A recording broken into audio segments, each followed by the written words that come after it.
VS Achuthanandan. നമ്മൾ അദ്ദേഹത്തിൻ്റെ മരണം കഴിഞ്ഞ് കുറച്ച് ദിവസങ്ങൾക്ക് ശേഷമാണ് ഈ ചർച്ച നടത്തുന്നത്. എങ്കിൽ പോലും അതിന് വലിയൊരു സ്വീകാര്യതയുണ്ട്. മലയാളികൾ എത്രത്തോളം അദ്ദേഹത്തെ സ്നേഹിച്ചു എന്നുള്ളതിൻ്റെ ഒരു അടയാളപ്പെടുത്തൽ കൂടിയായിരുന്നു ആ ഒരു വിലാപയാത്ര. ഏതാണ്ട് പൊതുവേദിയിൽ നിന്നും സജീവ രാഷ്ട്രീയത്തിൽ നിന്ന് അദ്ദേഹം ഒരു വിശ്രമ ജീവിതത്തിലേക്ക് പോയിട്ട് ഒരു 6 വർഷത്തോളം കഴിയുന്നു, അതിലേറെയാകുന്നു. എങ്കിൽ പോലും മലയാളികൾ അദ്ദേഹത്തെ എത്രത്തോളം സ്നേഹിച്ചിരുന്നു എന്നുള്ളതിൻ്റെ ഒരു സൂചനയും ഒരു മാതൃകയും ഒക്കെ ആയിരുന്നു ആ ഒരു വിലാപയാത്ര. അതിനോടൊപ്പം ജോണേട്ട, ഈ പാർട്ടി അദ്ദേഹത്തിനെ വലിയൊരു ഐക്കണാക്കി സിമ്പിളാക്കി കാണിക്കുമ്പോഴും സ്വരാജ് അടക്കം പറഞ്ഞ ചില വാചകങ്ങൾ, ഈ പാർട്ടി സമ്മേളനത്തിലടക്കം പറഞ്ഞ ചില പരാമർശങ്ങൾ, VSന് ക്യാപിറ്റൽ പണിഷ്മെൻറ്റ് കൊടുക്കണം എന്ന് പറഞ്ഞടക്കമുള്ള പല കാര്യങ്ങളും ഇപ്പോൾ സൈബറിടങ്ങളിൽ കുത്തിപ്പൊങ്ങി വരുന്നുണ്ട്. ശരിക്കും എന്താണ് പറയാനുള്ളത്? VSനെ ശരിക്കും പാർട്ടി ഈ പറഞ്ഞതുപോലെ കറകളഞ്ഞ് സ്നേഹിച്ചിരുന്നോ? VSനെ കുറിച്ച് പറയുമ്പോഴേ ഈ ജയശങ്കർ അവസാനം ചോദിച്ചൊരു പ്രധാനപ്പെട്ട ഒരു കാര്യമാണ്, കറകളഞ്ഞ് സ്നേഹിച്ചിരുന്നു.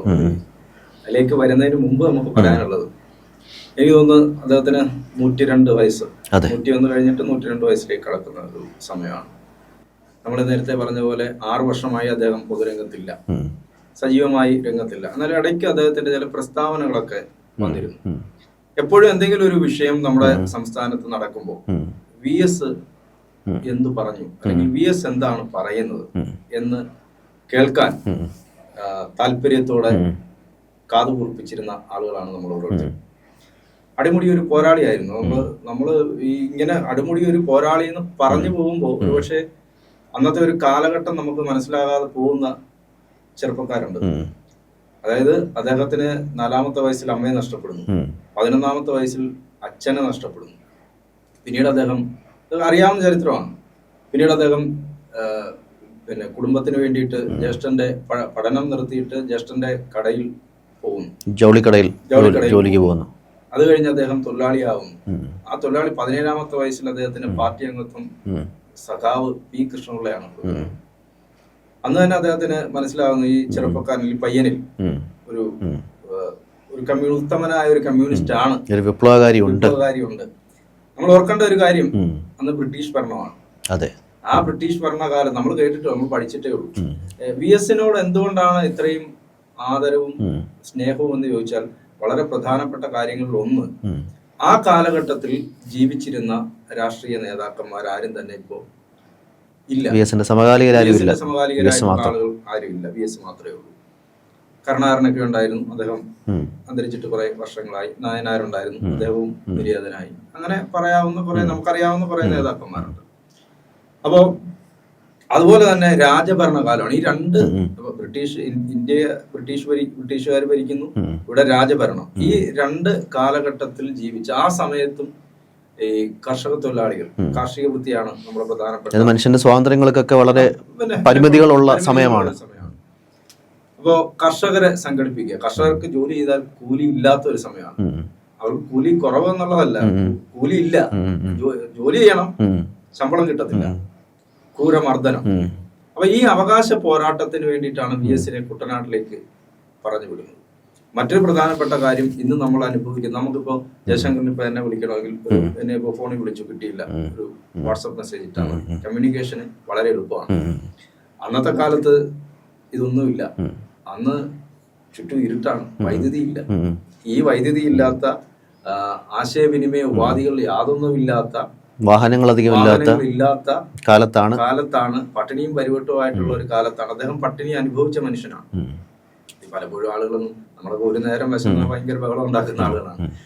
പട്ടിണി അനുഭവിച്ച മനുഷ്യനാണ്. അപ്പൊ ആ കാലഘട്ടത്തിൽ പാർട്ടി പ്രവർത്തനം നടത്തി എന്താകുമെന്ന് അറിയാതെയാണ്, അതായത് പാർട്ടിയെ നിരോധിച്ച കാലഘട്ടത്തിൽ, അവരെ വേട്ടയാടുന്ന കാലഘട്ടത്തിൽ, നേതാക്കന്മാർ ഒളിവിൽ പോകുന്ന കാലഘട്ടത്തിലൊക്കെ പാർട്ടി പ്രവർത്തനം നടത്തിയ ആളാണ് VS. അതൊരു ചരിത്രമാണ് VS.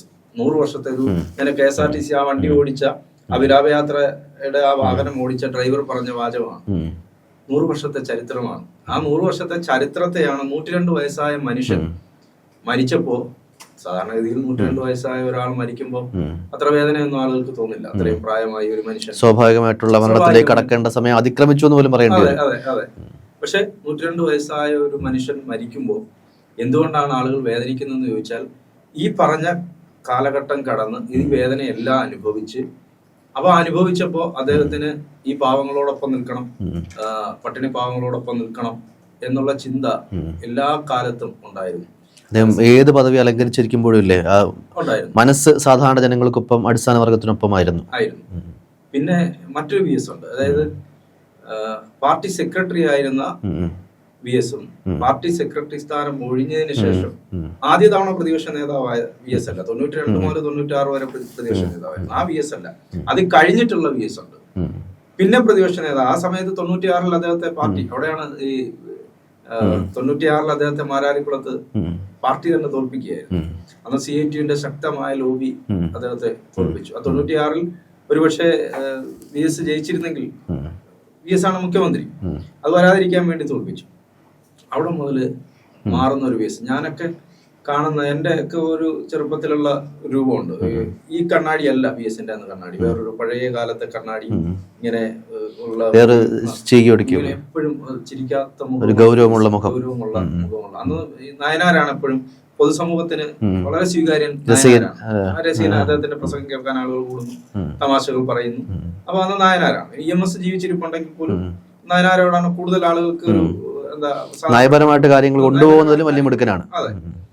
പിന്നെ KR ഗൗരിയമ്മയെ പോലെയുള്ള ആളുകളെ നമ്മൾ വിസ്മരിച്ചു. ആ ഒരു കാലഘട്ടത്തിൽ പാർട്ടി പ്രവർത്തനം നടത്തിയ ആളാണ്. ഇതൊന്നും ഇല്ലായിരുന്ന കാലത്ത്, അതായത് പാർട്ടിക്ക് വേണ്ടി ഇറങ്ങുന്ന സമയത്ത്, പാർട്ടി നിരോധിച്ചിരിക്കുന്ന ഒരു കാലത്ത്, ഒളിവിൽ പോയ കാലം, അദ്ദേഹത്തിന്റെ കാര്യം അദ്ദേഹം തന്നെ പറഞ്ഞിട്ടുണ്ട്. ആ സമയത്ത് അദ്ദേഹം കൊല്ലപ്പെടുമോ, ജീവനോടെ ഉണ്ടാവുമോ എന്നറിയാത്ത ഒരു കാലഘട്ടത്തിൽ പാർട്ടി പ്രവർത്തനം നടത്തിയ ആളാണ്. സുഖലോലുപതയുടെ ഒരു കാലമല്ല. AC കാറിൽ പോവുകയും അല്ലെങ്കിൽ നമ്മള് സോഷ്യൽ മീഡിയ പ്ലാറ്റ്ഫോമിൽ വന്നിരുന്നിട്ട് പോസ്റ്റ് ചെയ്യുന്ന അൽസലാം എന്ന് പറഞ്ഞു പോകുന്ന കാലമല്ല. അക്ഷരാർത്ഥത്തിൽ അവരൊക്കെ വിപ്ലവകാരികളായിരുന്നു. അതുകൊണ്ട് ഈ പ്രസ്ഥാനത്തിലേക്ക് അല്ലേ ഒരു തലമുറകളെ കൊണ്ടുവന്നൊരു നേതാവാണ്. VS-ന്റെ ചരിത്രം എന്ന് പറയുന്നത് പാർട്ടിയുടെയും കൂടെ ചരിത്രമാണ് അല്ലേ, അല്ലെങ്കിൽ സ്വന്തം പാർട്ടി ചരിത്രം സ്വന്തം ചരിത്രമാക്കി മാറ്റിയ അപൂർവ വ്യക്തിയുള്ള ഒരാളാണ്. അതായത് 64-ൽ CPI-യുടെ ദേശീയ കൗൺസിലിൽ നിന്ന് ഇറങ്ങി പോരുമ്പോ ഉണ്ടായിരുന്ന നേതാക്കന്മാരിൽ ഒരാളാണ്. അതായത് CPM രൂപീകരിച്ച നേതാക്കന്മാരിൽ ഒരാളാണ് PS അച്യുതാനന്ദൻ. ജീവിച്ചിരുന്ന അവസാനത്തെ നേതാവും കൂടിയാണ്. ആ പാർട്ടി CPM രൂപീകരിച്ച നേതാക്കന്മാരിൽ അവസാനത്തെ നേതാവാണ് VS അച്യുതാനന്ദൻ. അപ്പോൾ ആ VS അച്യുതാനന്ദനാണ് പിന്നീട് ഈ ചോദിച്ച ഒരു പ്രധാനപ്പെട്ട ചോദ്യം ഉണ്ട്, അതിലേക്ക് ഞാൻ വരാം. പിന്നീട് 96-ൽ അദ്ദേഹത്തിന് പരാജയപ്പെട്ടതിന് ശേഷം അദ്ദേഹത്തിന് മനസ്സിലാവുന്നു ഇങ്ങനെ പോരാ, ഈ പാർട്ടിയുടെ ഒരു ചട്ടക്കൂടിൽ നിന്നുകൊണ്ട് പാർട്ടി സെക്രട്ടറി എന്നുള്ള നിലയിൽ അദ്ദേഹം ഭയങ്കര കടുകട്ടി പാർട്ടി കർക്കശക്കാരനായിരുന്നു. ഇങ്ങനെ പോരാ. അതേസമയം കർക്കശക്കാരൻ എന്ന് പറയുമ്പോൾ പോലും അദ്ദേഹത്തിന്റെ മുഖഭാവം ശരീരമൊക്കെ കർക്കശക്കാരനാണെന്ന് പറയുമ്പോൾ പോലും ഈ അടുത്ത് അദ്ദേഹം മരിച്ചതിന് ശേഷം സുജാ സൂസൻ ജോർജ് പറഞ്ഞ ഒരു അനുഭവമുണ്ട്. പെൺകുട്ടിയെ കാണാൻ ചെല്ലുന്ന സമയത്ത് അദ്ദേഹം 1,00,000 രൂപ എടുത്ത് കൊടുക്കുന്നു. അപ്പൊ ആ പിതാവ് വാങ്ങിക്കുന്നില്ല. വാങ്ങിക്കാതിരുന്നപ്പോ അദ്ദേഹം പറയുന്നു, വാങ്ങിച്ച ഒരു മുത്തശ്ശൻ തരുന്നതാണ് കരുതിയാൽ മതി, ഇത് ഞാൻ എന്റെ പെൻഷനിൽ വേറെ എങ്ങും വാങ്ങിച്ചല്ല, ഞാൻ തുകയാണ്, ഒരു കൂട്ടി മാറ്റിവെച്ച തുകയാണ്. അത്തരത്തിൽ ഇതേപോലെ അല്ലേ എത്ര പേർക്ക് സഹായം ചെയ്തിട്ടുണ്ടാകാം, ഒന്നും പറഞ്ഞിട്ടുണ്ടാകും, ആരോടും പറഞ്ഞിട്ടുണ്ടാകും. അപ്പോ അതിനുശേഷം അദ്ദേഹം പ്രതിപക്ഷ നേതാവായി വീണ്ടും വരുന്നു. വീണ്ടും വരുന്ന സമയത്താണ് അദ്ദേഹത്തിന്റെ ശൈലി, അതുവരെ വികസന വിരോധി അല്ലെങ്കിൽ മുരടൻ ഈ തരത്തിൽ തന്നെയായിരുന്നു അദ്ദേഹത്തിന്റെ ഒരു പ്രതിച്ഛായ. അത് മാറ്റിയെടുക്കുന്നത് പ്രതിപക്ഷ നേതാവായതിന് വീണ്ടും പ്രതിപക്ഷ നേതാവായതിനു ശേഷമാണ്. 2001-ൽ പ്രതിപക്ഷ നേതാവായി വരുന്നു. ആ സമയത്ത് അതിന്റെ ഇപ്പുറത്തെ പാർട്ടിയുമായിട്ടുള്ള ഒരു പോരാട്ടം പിന്നെ തുടങ്ങാൻ പോകുന്നത് അവിടെ തുടങ്ങുകയാണ്. 90 ഇദ്ദേഹത്തെ വെട്ടി നിർത്തിയതിനു ശേഷം ഇദ്ദേഹം തിരിച്ച് ഈ CIT ലോബിയെ പാർട്ടി സമ്മേളനത്തിൽ ഒന്നടങ്കം വെട്ടി നിർത്തുന്നു. ഇദ്ദേഹത്തിനെ 96-ൽ തോൽപ്പിച്ചു. അതിന്റെ ആ വിഭാഗീയത ഉള്ളിൽ കനലായിരിക്കുന്നു. പിണറായി വിജയൻ അടക്കമുള്ള ആളുകൾ, അന്നത്തെ യുവ നേതാക്കള് ഇദ്ദേഹത്തിന് പിന്തുണയുമായി നിൽക്കുന്നു. അവരുടെ ഒരു സാന്നിധ്യത്തിലാണ് അന്നത്തെ MM ലോറൻസ്, KN രവീന്ദ്രനാഥ് ഇങ്ങനെ പറയുന്ന വലിയ ലോബി ഉണ്ടായിരുന്നു. അവരെ വെട്ടി നിർത്തുന്നു. പിന്നീട് പാർട്ടിയിൽ തന്നെ അവരൊന്നുമില്ലാതെ MM ലോറൻസ് ഒക്കെ ആ ഒരു കാലത്ത് വലിയ നേതാവായി ഉണ്ടായിരുന്ന ഒരു ആളാണ്. അപ്പൊ അവരെ ഒന്നടങ്കം വെട്ടി നിർത്തുന്നു. 96-ൽ LDF ഗവൺമെന്റ് വരുന്നു. നയനാർ മുഖ്യമന്ത്രിയാവുന്നു. പിണറായി വിജയൻ അതിനകത്ത് വൈദ്യുതി വകുപ്പ് മന്ത്രിയാകുന്നു. വൈദ്യുതി സഹകരണ വകുപ്പ് കൂടി ഉണ്ടെന്നാണ് എന്റെ ഒരു ഓർമ്മ. അപ്പോഴാണ് ചടയൻ ഗോവിന്ദൻ പാർട്ടി സെക്രട്ടറി, അദ്ദേഹം അന്തരിക്കുന്നു. അദ്ദേഹം അന്തരിച്ചപ്പോ VS ആണ് പിണറായി വിജയൻ, ഒക്കെ ചരിത്രമാണ്, VS ആണ് പിണറായി വിജയനെ സെക്രട്ടറി. പക്ഷെ പിന്നീട് അവര് തമ്മിൽ വേറെ 2 പാളങ്ങളിലൂടെ സഞ്ചരിക്കുന്നതാണ് നമ്മൾ കാണുന്നത്. ഇതൊക്കെ അവിടെ നടക്കുമ്പോഴാണ് ഇദ്ദേഹം പ്രതിപക്ഷ നേതാവായി വരികയും പ്രതിപക്ഷ നേതാവ് വരുന്നു. അപ്പൊ ഏത് പ്രശ്നം വന്നാലും ഇദ്ദേഹം കുറെ ആളുകളെ കൂടെ കൂട്ടുന്നു. ഏത് പ്രശ്നം വന്നാലും അതുവരെ പ്രതിപക്ഷ നേതാവ് പത്രസമ്മേളനം നടത്തുന്നു, പ്രസ്താവന നടത്തുന്നു എന്നൊക്കെ ഉള്ളതിനപ്പുറം, അല്ലെങ്കിൽ ഗവൺമെന്റിനെതിരെ ഈ ചെയ്തത് ശരിയല്ല എന്ന് പറയുന്നു, അഴിമതി ആരോപണങ്ങൾ ഉന്നയിക്കുന്നു എന്നുള്ളതിനപ്പുറം ഏത് പ്രശ്നം വന്നാലും അവിടെ നേരിട്ട് പോവുക എന്നുള്ള ഒരു രീതിയിലേക്ക് അദ്ദേഹം, അത് ഇപ്പോഴെന്നല്ല, അത് നേരത്തെ തന്നെയുണ്ട്. അദ്ദേഹം MLA ആയിരുന്ന സമയത്ത് അവിടെ അദ്ദേഹത്തിന്റെ മണ്ഡലത്തിൽ പോലീസുകാരാണ് ആ കേസിലെ പ്രതികൾ. സ്ത്രീകളെ പീഡിപ്പിച്ചു, ക്രൂരമായി പീഡിപ്പിച്ച ഒരു സംഭവം ഉണ്ടാകും. അപ്പോൾ MLA ഹോസ്റ്റലിലിരിക്കും, അദ്ദേഹത്തിന് അറിയിപ്പ് കിട്ടുന്നു ഇങ്ങനെ ഒരു സംഭവം നടന്നിട്ടുണ്ട്. പോലീസുകാരായതുകൊണ്ട് 4 പോലീസുകാരാണെന്നാണ് എന്റെ ഓർമ്മ. പോലീസുകാരായതുകൊണ്ട് ഇത് മൂടി വെക്കാനാണ് സാധ്യത. പുറത്ത് ഇന്നത്തെ പോലീസ് പോലല്ല അന്നത്തെ പോലീസ്. ഇന്ന് പിന്നെയും ഏതെങ്കിലും തരത്തിലൂടെ നമുക്ക് ഇത്തരം കാര്യങ്ങൾ അറിയാൻ പറ്റും. പോലീസ് ചെയ്യുന്ന കൊള്ളരുതായ്മ ഏതെങ്കിലും തരത്തിൽ നമുക്ക് അറിയാൻ പറ്റും. അതിന് യാതൊരു സംവിധാനവും ഇല്ലാത്തൊരു കാര്യമാണ്.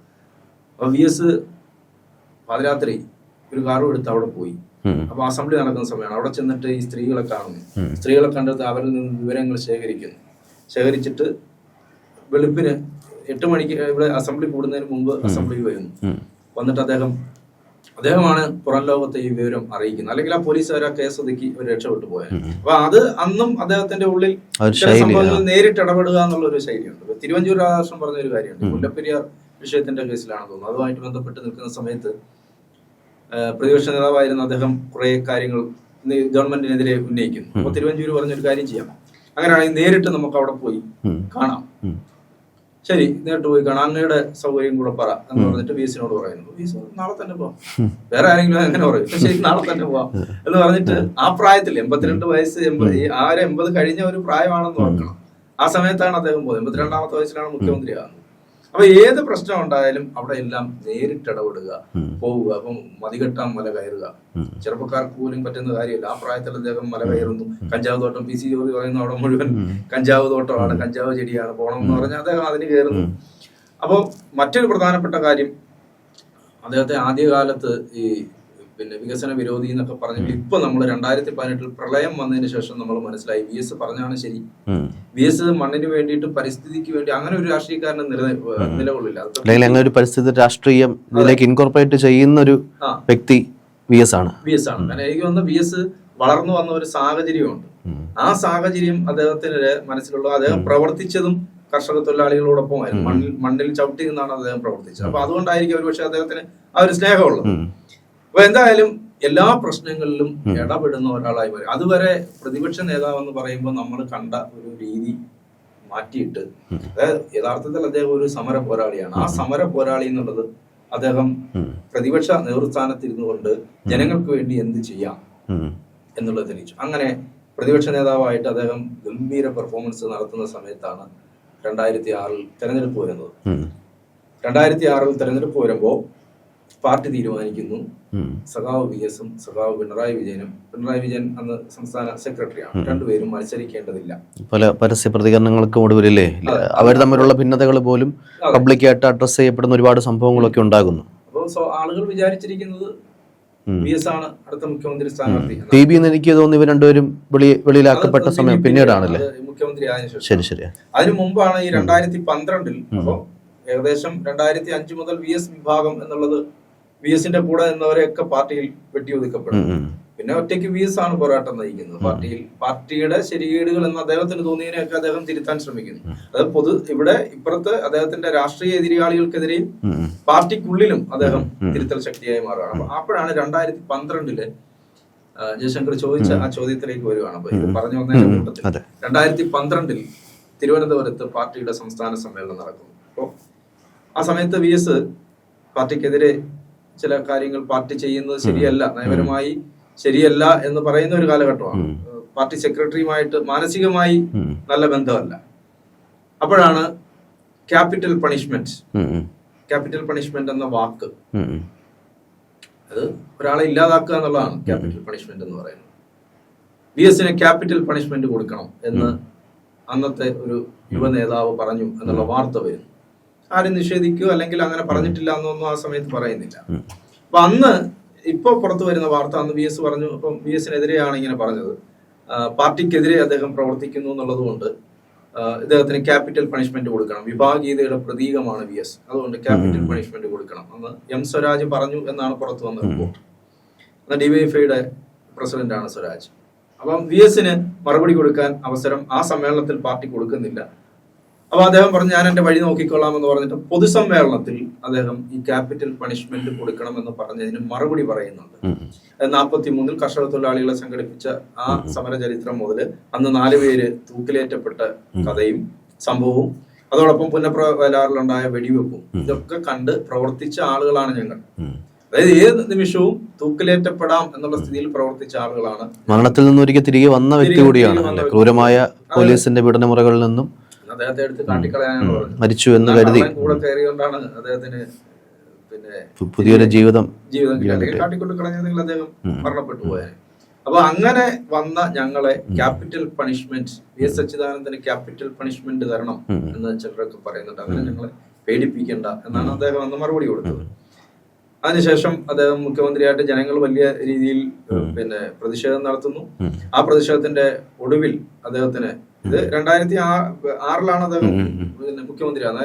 അത് കഴിഞ്ഞിട്ടാണ് 2012 മുഖ്യമന്ത്രിയാവും.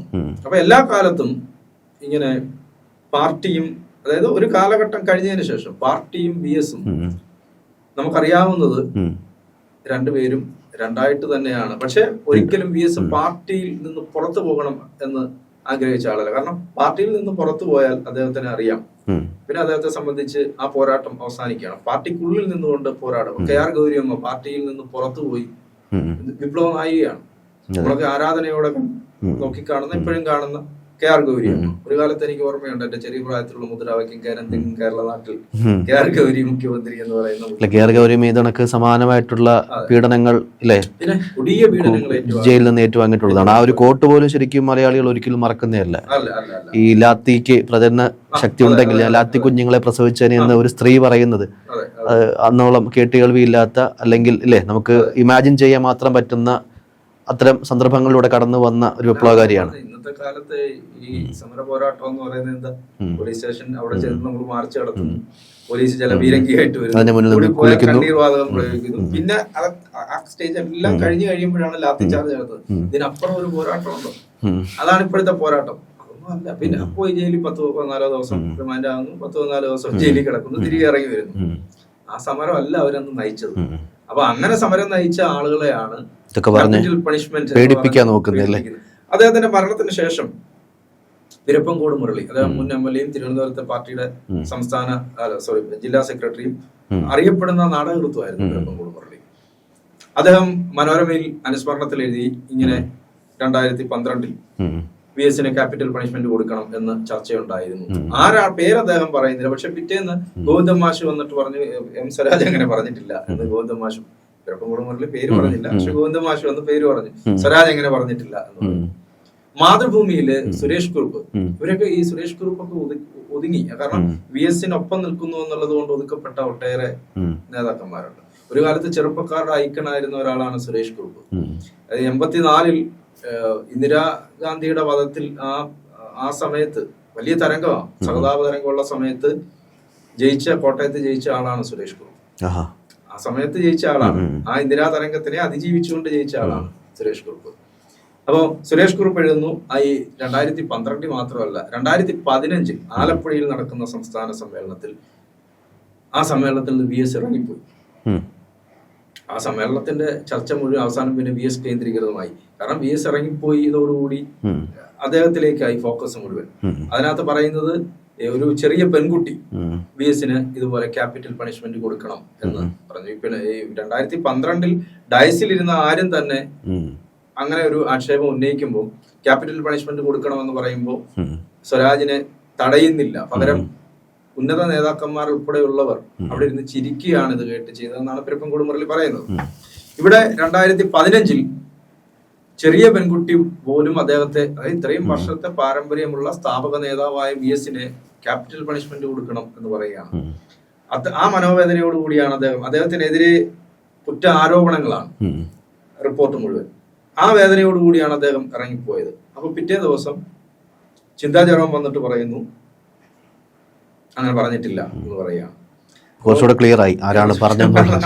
ആരും പേരൊന്നും പറയുന്നില്ല, പെൺകുട്ടി എന്ന് മാത്രമേ പറയുന്നുള്ളൂ. പിറപ്പംകൂട് മുരളി ആരുടെയും പേര് പറഞ്ഞു. പക്ഷെ അന്ന് റിപ്പോർട്ട് വന്നിരുന്നു സ്വരാജ് പിന്നീട് 2020 തന്നെ മറുപടി പറഞ്ഞു, ഞാൻ കുറെ കാലമായി കേൾക്കുന്ന ഒരു ആരോപണമാണ്, ആരാണ് ഇങ്ങനെ പറഞ്ഞതെന്ന് എനിക്കറിയില്ല എന്നൊക്കെ പറഞ്ഞിട്ട് ആ കാലം 2020 മറുപടി പറഞ്ഞു. പക്ഷെ 2020 ആയപ്പോഴത്തേക്ക് VS ഒക്കെ ആ സമയം ശയാവലംബിയായ ഒരു സമയമാണ്. സ്വരാജിന്റെ തെരഞ്ഞെടുപ്പ് പ്രചാരണത്തിനൊക്കെ VS പോവുകയും ചെയ്തിട്ടുണ്ടെന്നാണ് എന്റെ ഓർമ്മ.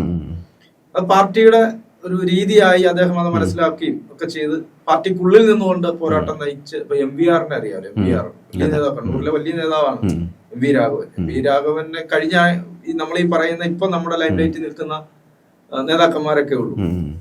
ആ MVR പോലും പാർട്ടിക്ക് പുറത്ത് പോയി UDF-ലേക്ക് വേണ്ടി വലതുപക്ഷത്തെ ആശ്രയിക്കേണ്ടി വന്നു. അപ്പൊ സംഭവിച്ച കുറെ കാലം കഴിഞ്ഞപ്പോഴത്തേക്ക് അദ്ദേഹം അപ്രസക്തനായി മാറി. KR ഗൗരിയമ്മയും രാഷ്ട്രീയത്തിൽ, അതായത് അവര് ചെയ്ത സംഭാവന എന്നുള്ളതല്ല, രാഷ്ട്രീയത്തിൽ പിന്നെ അപ്രസക്തരായി മാറി. പക്ഷെ അവിടെയാണ് VS-നെ പോലെയുള്ള ഒരാളുടെ ഈ 6 വർഷം പൊതുരംഗത്ത് ഇല്ലാതിരുന്നിട്ടും VS-നെ അന്ത്യാഭിവാദം ഏകാനായിട്ട് ഇത്രയധികം ജനങ്ങൾ വരുന്നു, കണ്ണീർ വാർത്തുന്നു. ഞാൻ അതിനകത്ത് കണ്ടപ്പോ തീരെ പാവപ്പെട്ട ആളുകൾ, സമൂഹത്തിന്റെ താഴെ തട്ടിലുള്ള ആളുകൾ, ഇവരൊക്കെയാണ് VS-നെ കാണാൻ വേണ്ടിയിട്ട് വരുന്നത്. വളരെ ദുഃഖത്തോടു കൂടി വരുന്ന ആളുകൾ, ഈ പാതിരാത്രിയും കാത്തു നിന്ന് വെളുപ്പാൻ കാലത്തും കാത്തു നിൽക്കുന്ന, ഇനി ഈ മനുഷ്യനെ കാണാൻ സാധിക്കില്ലല്ലോ എന്ന് പറയുന്ന ആളുകൾ. അപ്പൊ ഇവരുടെ എല്ലാ ഹൃദയത്തിൽ അദ്ദേഹം ഒരു ഇടം നേടി. അപ്പൊ അത് അദ്ദേഹത്തിന്റെ പ്രവർത്തന രീതി യഥാർത്ഥത്തിലുള്ള ഒരു കമ്മ്യൂണിസ്റ്റുകാരന്റെ പ്രവർത്തന മികവ് അല്ലെങ്കിൽ പ്രവർത്തന രീതി ഉള്ളത് കൊണ്ടാണ് അദ്ദേഹത്തിന് അങ്ങനെ മനുഷ്യരുടെ ഹൃദയത്തിൽ ഇടം നേടാൻ സാധിച്ചത്. പിന്നെ നമ്മൾ ഈ പറഞ്ഞ പോലെ പാർട്ടി എല്ലാ കാലത്തും അദ്ദേഹത്തെ ചേർത്ത് നിർത്തിയോ എന്ന് ചോദിച്ചാൽ പാർട്ടി എല്ലാ കാലത്തും അദ്ദേഹത്തിനെ അങ്ങനെ ചേർത്ത് നിർത്തിയിട്ടില്ല. അത് ചരിത്രം ഇപ്പോൾ വളരെ ചുരുങ്ങിയ സമയമായിട്ടല്ലേ ഉള്ളൂ. 2000 മുതൽ ഇങ്ങോട്ട് എടുത്തു കഴിഞ്ഞാൽ ഉള്ള ഈ 10, 25, 30 വർഷം എന്ന് പറയുന്നത് തന്നെ VS-ഉം പാർട്ടിയും തമ്മിലുള്ള പോരാട്ടങ്ങളുടെയും ഒക്കെ മുഖ്യമന്ത്രി ആയിരുന്ന VS-നെ പോലും പാർട്ടിയാണ് നിയന്ത്രിച്ചിരുന്നത് എന്നുള്ളത് നമുക്കറിയാവുന്ന കാര്യമാണ്. VS-ന് ചില കാര്യങ്ങളിലൊക്കെ, പക്ഷെ എന്നിട്ട് പോലും അദ്ദേഹം മൂന്നാർ ദൗത്യത്തിനായിട്ട്, അന്ന് ഈ പ്രതിപക്ഷം പറഞ്ഞ ഒരു കാര്യമുണ്ട്, അദ്ദേഹം ഈ മൂന്നാർ ദൗത്യത്തിനായിട്ട് അങ്ങനെയൊക്കെ ആരെങ്കിലും ധൈര്യപ്പെടും VS-നെ കൊണ്ട്. കാരണം അദ്ദേഹത്തിന്റെ പ്രത്യേക, അദ്ദേഹം ഇത്രയും വർഷം 84 വർഷം രാഷ്ട്രീയ പ്രവർത്തനം നടത്തിയ ഒരു മനുഷ്യന് സ്വന്തമായി ഒരു തുണ്ട് ഭൂമി തിരുവനന്തപുരത്തില്ല. അദ്ദേഹം മോന്റെയും വീട്ടിലാണ് കഴിഞ്ഞത്. അദ്ദേഹം ലോൺ എടുത്ത് ഭാര്യയുടെ ജോലിയുടെ സർട്ടിഫിക്കറ്റ് ഇത് വെച്ചിട്ട്, വരുമാന സർട്ടിഫിക്കറ്റിൽ ലോൺ എടുത്ത് വീട് വെക്കാൻ പോയപ്പോ ഈ തുക വെച്ചിട്ട് ലോൺ അടച്ചു പോകാൻ പറ്റില്ല എന്ന് മനസ്സിലാക്കിയിട്ട് അദ്ദേഹം വാടക വീട്ടിലാണ് കഴിഞ്ഞത്. പിന്നീട് അദ്ദേഹം ഈ ക്യാബിനറ്റ് റാങ്കിലേക്കൊക്കെ വന്നതിന് ശേഷം ഗവൺമെന്റ് വസതികൾ കഴിഞ്ഞു. അപ്പൊ അത്രയും വർഷം ഉണ്ടായിരുന്ന രാഷ്ട്രീയ രംഗത്തുണ്ടായിരുന്ന ഒരു മനുഷ്യൻ സ്വന്തമായി വീടില്ലാതെയാണ് ഈ ലോകം വിട്ടുപോയത്. അപ്പൊ അതാണ് VS. അപ്പൊ അങ്ങനെയുള്ള VS-നെ പാർട്ടി ചില സമയത്തെങ്കിലും, എനിക്ക് ഓർമ്മയുണ്ട്, ഞാന് കണ്ണൂര് ഉള്ള നമ്മുടെ ഒരു ഏറ്റവും അടുത്ത സുഹൃത്ത്, വലിയ സഖാവാണ്, അദ്ദേഹം പറഞ്ഞു അപകടമാണ് ആ കാലഘട്ടത്തിൽ. അപ്പൊ VS കണ്ണൂർ വരുന്നുണ്ട്. എന്നിട്ട് അദ്ദേഹം അടുത്ത സെന്റൻസ് പറഞ്ഞു, അപകടമാണ്, അങ്ങനെ വരാൻ പാടില്ല. അതായത് VS വരാൻ പാടില്ല. VS-നോട് അന്നത്തെ ആ ഒരു മനോഭാവം സമീപനവും ഉണ്ടായിരുന്നു. പിന്നെ ഒരു കാര്യം കൂടെ പറയും, അതോടെ പറഞ്ഞ നമുക്ക് അവസാനിക്കും. ഈ അടുത്ത 2006 കഴിഞ്ഞ 2011 തെരഞ്ഞെടുപ്പിലും VS മത്സരിച്ചു. VS അന്ന് തെരഞ്ഞെടുപ്പ് ഒരുപക്ഷെ 2011 അത് കഴിഞ്ഞിട്ടുള്ള 2006 VS ഗവൺമെന്റ്, അത് കഴിഞ്ഞിട്ടുള്ള 4 സീറ്റിന്റെ വ്യത്യാസത്തിലാണ്, 4-2 സീറ്റിന്റെ വ്യത്യാസത്തിലാണല്ലോ അദ്ദേഹത്തിന് ഭരണം നഷ്ടപ്പെടുന്നത്. ഒരുപക്ഷെ തുടർ ഭരണം VS-ന് ലഭിച്ചേനെ. പാർട്ടി അത്ര അങ്ങോട്ട് കാര്യമായി അതിന് ശ്രമിച്ചില്ല എന്നുള്ള ഒരു ആരോപണം ഇപ്പോഴും നിലനിൽക്കുന്നുണ്ട്. VS പോലും ഒരു പൊതുവേദിയിൽ പറഞ്ഞിട്ടുണ്ട്, നമ്മുടെ 4 സീറ്റ് നമുക്ക് നഷ്ടപ്പെട്ടത് എത്ര വോട്ടിനാണെന്ന് അറിയാമോ എന്ന് ചോദിച്ച് അദ്ദേഹം പ്രസംഗിക്കുന്നത് എനിക്ക് ഇപ്പോഴും ഓർമ്മയുണ്ട്. 500-600 വോട്ടുകൾക്കൊക്കെയാണ്, ആ വ്യത്യാസത്തിലാണ് പരാജയപ്പെട്ടത്. പിന്നെ മറ്റൊരു കാര്യം അതുകൂടെ കൂട്ടത്തിൽ പറയാനുള്ളത്, VS-നെ പോലെ ഒരു ക്രൗഡ് പുള്ളർ, അതായത് VS അച്യുതാനന്ദൻ വരുന്നു എന്ന് പറഞ്ഞാൽ പ്രത്യേകിച്ചൊരു പരസ്യ പ്രചാരണത്തിന്റെ ആവശ്യമൊന്നുമില്ല. ആളുകൂടാൻ VS-നെ കാണാൻ വേണ്ടിയിട്ട് ആള് വരികയാണ്, പ്രസംഗം കേൾക്കാനായിട്ട് ആള് വരികയാണ്. അത് നമ്മളൊരു ഉത്സവപ്പറമ്പിൽ ആള് കൂടുന്നത് പോലെ VS-നെ കാണാൻ വേണ്ടിയിട്ട്. ഞാനൊരു പ്രാവശ്യം ചെന്നപ്പോ അവിടെ ഇങ്ങനെ ബലൂൺ വിൽക്കുന്ന ആള്, ആ ബലൂണിനകത്ത് VS-ന്റെ പടം അത് പതിപ്പിച്ച് വെച്ചിട്ട്, എന്നിട്ട് ആ പുള്ളി ബലൂൺ വിൽക്കുക. അപ്പൊ ഇങ്ങനെയൊക്കെ ചെയ്യുന്ന VS-ന്റെ ചെറിയ ഇത് വെച്ചിട്ട്, ഈ പോസ്റ്റർ പോലെ ഒരു സാധനം വെച്ചിട്ട് അത് കൊടുക്കുന്ന ആളുകള്, അതായത് ഒരു ഉത്സവപ്പറമ്പിൽ എങ്ങനെയാണ് അല്ലെങ്കിൽ കച്ചവടം. നമ്മൾ ഈ സാധാരണ കാണുന്ന ഒരു താരാരാധന തോന്നിയിട്ടുള്ള അപൂർവം രാഷ്ട്രീയ നേതാക്കളിൽ ഒരാൾ. അങ്ങനെ ആളെ കൂട്ടാൻ പറ്റും. പിന്നെ നായനാര്, കരുണാകരൻ, ഇവരൊക്കെയാണ് വലിയ ക്രൗഡ് പുള്ളർ എന്ന് പറയുന്ന തരത്തിൽ ഉണ്ടായിരുന്ന നേതാക്കന്മാര്. പിന്നെ ഉമ്മൻചാണ്ടി നമ്മൾ ഈ പറയുന്നെങ്കിലും അദ്ദേഹവും നമ്മൾ ഈ വിലാപയാത്രയിലെ കണ്ട പല രംഗങ്ങളിലും നമ്മൾ ഈ പറഞ്ഞ അക്ഷരം പ്രതി സത്യമായിരുന്നു തെളിയിക്കുന്ന കാര്യങ്ങളായിരുന്നു. അതായത് ഉമ്മൻചാണ്ടിയുടെ മരണത്തിനും സമാനമായിട്ടുള്ള കാഴ്ച നമ്മൾ കണ്ടതാണെങ്കിലും ഈ പറഞ്ഞ പോലെ ക്രച്ചറിലും വീൽ ചെയറിലും ഒക്കെ വരുന്ന ആൾക്കാർ, വളരെ വികലാംഗരായിട്ടുള്ള ആൾക്കാർ, പലരെയൊക്കെ പോലീസ് എടുത്തുയർത്തിയൊക്കെയാണ് വി എസിനെ കാണിക്കുന്നത്. അപ്പോൾ ഈ വി എസിനോടൊപ്പം തന്നെ ഈ പറഞ്ഞ പോലെ അത്രയും പ്രായം ഇല്ലെങ്കിൽ പോലും വളരെ രോഗശൈലിയിൽ കിടക്കുന്ന മനുഷ്യർ പോലും അദ്ദേഹത്തിനെ കാണാൻ വരിക എന്ന് പറഞ്ഞു കഴിഞ്ഞാൽ ഈ പറഞ്ഞ പോലെ ജനമനസ്സിൽ വി എസ് എന്തായിരുന്നു എന്നുള്ളതിന്റെ ഒരു ചിത്രമാണ്. അത് എല്ലാ തരത്തിലുള്ള, അതായത് ചെറുപ്പക്കാര്, മധ്യവയസ്കരായിട്ടുള്ള ആളുകൾ, ഈ പറഞ്ഞ ഒരു പ്രായം കഴിഞ്ഞ വയോധികരായിട്ടുള്ള ആളുകൾ, എല്ലാ ആളുകളുടെയും നേതാവായിരുന്നു വി എസ്. തലമുറകളുടെ നേതാവായിരുന്നു. വി എസിന് വേണ്ടി മുദ്രാവാക്യം, വി എസ് അന്ന് സജീവമായി നിൽക്കുന്ന സമയത്തും വി എസിന് വേണ്ടി മുദ്രാവാക്യം, കണ്ണേകാരിലെ വി എസ് എന്ന് മുദ്രാവാക്യം മുഴക്കിയത് മുഴുവൻ ചെറുപ്പക്കാരാണ്. അല്ലാതെ ഒരു 50 കഴിഞ്ഞ ആളുകളല്ല, ചെറുപ്പക്കാരാണ് വിളിക്കുന്നത്. ഇപ്പൊ വി എസിന്റെ വിലാപയാത്രയിലും ആ മുദ്രാവാക്യം വിളിച്ചുകൊണ്ടിരിക്കുന്നത് ചെറുപ്പക്കാരാണ്. കാരണം ഒരു വലിയ ഒരു ആശയത്തിന്റെ എന്താണ്, ആ ആശയം നമ്മളെ ആകർഷിക്കുന്നു. ആ ആശയം ശരിയാണെന്ന് തോന്നുന്നു. ആ ആശയത്തിന് വേണ്ടിയിട്ടുള്ള പോരാട്ടത്തിനാണ് അവരിറങ്ങുന്നത്. എല്ലാ രീതിയിലും കമ്മ്യൂണിസ്റ്റ് ഐഡിയോളജിയുടെയും കമ്മ്യൂണിസ്റ്റ് പാർട്ടിയുടെയും ഐക്കണായിരുന്നു. അപ്പോ ഇത് നമ്മളെ പറഞ്ഞു വന്ന ഒരു കാര്യം അതുകൂടെ പറഞ്ഞ ഇടയ്ക്ക് നമ്മള് ഇങ്ങനെ ക്രൗഡ് പുള്ളർ ആയിരുന്നു എന്നുള്ളത് അത് നമ്മൾ പറയാതെ പോകാൻ പാടില്ല. എല്ലാ കാലത്തും വി എസ് ശയ്യാപരമ്പി ആകുന്നതിന് തൊട്ടു മുമ്പ് പോലും അദ്ദേഹത്തിന്റെ പ്രസംഗം, ആ സമയത്തൊക്കെ അദ്ദേഹം ക്ഷീണിതനാണ്. ആ സമയത്ത് പോലും അദ്ദേഹത്തിനെ കാണാൻ, അദ്ദേഹം പ്രസംഗം കൊണ്ടുവന്ന് പേപ്പറിൽ എഴുതി വായിക്കുന്ന സമയമാണ്. അപ്പൊ അദ്ദേഹത്തിന്റെ സ്വതസിദ്ധമായ ഒരു ശൈലി ഉണ്ടല്ലോ, ഇന്ത്യയും കുറിക്കും പറയുന്ന ആ ശൈലി ഒന്നും ഇല്ലാത്ത സമയത്ത് അദ്ദേഹത്തിന്റെ ആ ശൈലി കേൾക്കാനാണ് ആളുകൾ ഇങ്ങനെ വി എസ് പ്രസംഗിച്ച് ഇങ്ങനെ തുടങ്ങുമ്പോൾ അദ്ദേഹത്തിന്റെ ആ ഒരു ശൈലിയിലേക്ക് പെട്ടെന്ന് അദ്ദേഹം ചേഞ്ച് ആവുന്നു, ഷിഫ്റ്റ് ചെയ്യുന്നു, പെട്ടെന്ന് സൗണ്ട് കുറയ്ക്കുന്നു. ആൾക്ക് അത് കേൾക്കാൻ ഭയങ്കര സന്തോഷമാണ്. അതുപോലെ നയനാരും അങ്ങനെ, നയനാര് പിന്നെ വേറൊരു ശൈലിയായിരുന്നു.